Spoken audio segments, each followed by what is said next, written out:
त्याला कारवाई काय करायची की करायची मीडिया आवायची नाही कोणा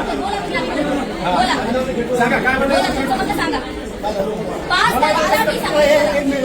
तारीखला पत्र दिलं 5 तारीखला आज 5 तारीखला तुमच्याकडे 5 तारीखला लेटर आल्याच्या नंतर राज्य निवडणूक आयोगाचं कुठलंही उत्तर जात नाही आणि आता आमचं उपोषण मागे घ्यायला लावतात आचारसंहिता सांगून. मग 5 तारखेला आचारसंहिता लागणार कधी निवडणूक आयोगाला माहित नव्हतं, तहसीलदारांना माहित नव्हतं. 350 शुगर असणारा माणूस तिथं बसतो उपोषणाला. खुर्चीवर काऊन नाही ते ड्युटी करणार का जे आम्ही मतदान आम्हाला ईव्हीएम मतदान आमची तक्रार निवडणूक आयोगाची होत आहे. आम्ही तुमच्या घराखात्याला शब्द बोलणार नाही.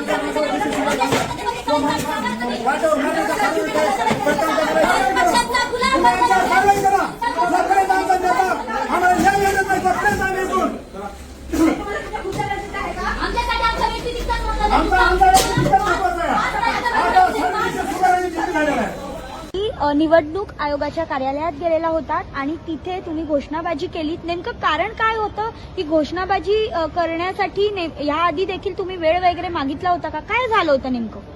आम्ही धर्मवीर छत्रपती संभाजीराजे शौर्य प्रतिष्ठानच्या वतीने गेल्या 5 तारखेला राज्य निवडणूक आयोगाला एक निवेदन दिलं होतं, ज्यामध्ये आम्ही कळवलं होतं की जर का ईव्हीएम बंद करून लोकतंत्र वाचवण्यासाठी बॅलेट पेपरवरती मतदान घ्या, हे अशा पद्धतीचं आम्ही पत्र सुद्धा त्यांना कळवण्यात आलेलं होतं. जर का हे लवकरात लवकर नाही झालं येत्या जिल्हा परिषद असतील पंचायत समितीच्या अनुषंगाने तर आम्ही आमरण उपोषणासारखा पावित्र्य हातात घेऊ. परंतु त्याचं कुठलंही उत्तर आम्हाला राज्य निवडणूक आयोगाने दिलेलं नसल्यामुळे आज आम्ही परत मुंबईच्या राज्य निवडणूक आयोगाच्या कार्यालयामध्ये जाऊन तिथं आम्ही तोडफोड केली असेल, घोषणाबाजी या सर्व गोष्टी केल्या. कारण की आम्हाला लोकशाही पद्धतीनं कुठलंही उत्तर त्यांनी दिलं नाही. आज 6 दिवस होत आहेत आमरण उपोषण आमच्या संस्थापक अध्यक्ष बाळराजे आवारे पाटील यांचं तांदळेवाडी कळंब जिल्हा धाराशिव येथे चालू आहे. पण ताई, लोकशाही पद्धतीने ज्यावेळी तुम्ही हे सगळं करता त्यावेळी तुम्हाला असं नाही वाटलं का की पास घेऊन रीतसर निवडणूक आयोगाच्या अधिकाऱ्यांची आयुक्तांची भेट घ्यावी, त्यांच्याशी बोलावं, असं नाही वाटलं का? घोषणा का दिल्यात तुम्ही? म्हणजे काय झालं असं? त्यांनी भेट दिली नाही का? भेट टाळली का? नाही म्हणलं. आयुक्तांशी आमची भेट 5 तारखेला पण झाली नाही, आजही झाली नाही. आम्ही सचिवांशी भेटलो, त्यांच्याशी संवाद साधला, परंतु आमच्या पत्राचं उत्तर 10 दिवस जर का या लोकशाहीमध्ये भेटत नसेल तर मग आम्ही घोषणाबाजी नाही करायला पाहिजे तर काय करायला पाहिजे? आम्हाला कायदा सुव्यवस्था त्यावेळेस हातात घ्यावीच लागली. कारण की माणसं मरत असताना सुद्धा तहसीलदार येऊन भेटतात. राज्य निवडणूक आयोगाला विचारलेल्या प्रश्नाचं उत्तर तहसीलदारांनी द्यायला पाहिजे का? कुठे लोकशाही जिवंत आहे?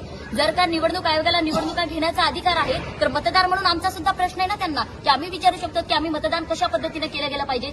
एक कुठल्याही व्यक्तीला जर का तंत्रज्ञानाची माहिती नाहीये तर त्यांनी मतदान कोणाला केलं आणि कोणाला जाते, कशा पद्धतीने ते मतदान होतंय हे जाणून घेण्याचा लोकशाहीमध्ये अधिकार आहे. डॉक्टर बाबासाहेब आंबेडकरांनी त्याला तो अधिकार दिलाय आणि आज त्याच अधिकाराची विचारणा करण्यासाठी आम्ही तिथे गेलेलो होतो.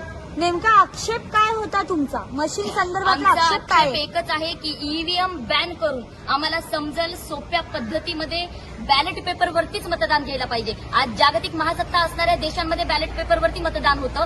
आज कर्नाटकमध्ये सुद्धा ईव्हीएम बॅन करून बॅलेट पेपरवरती मतदान घेण्यात आलं.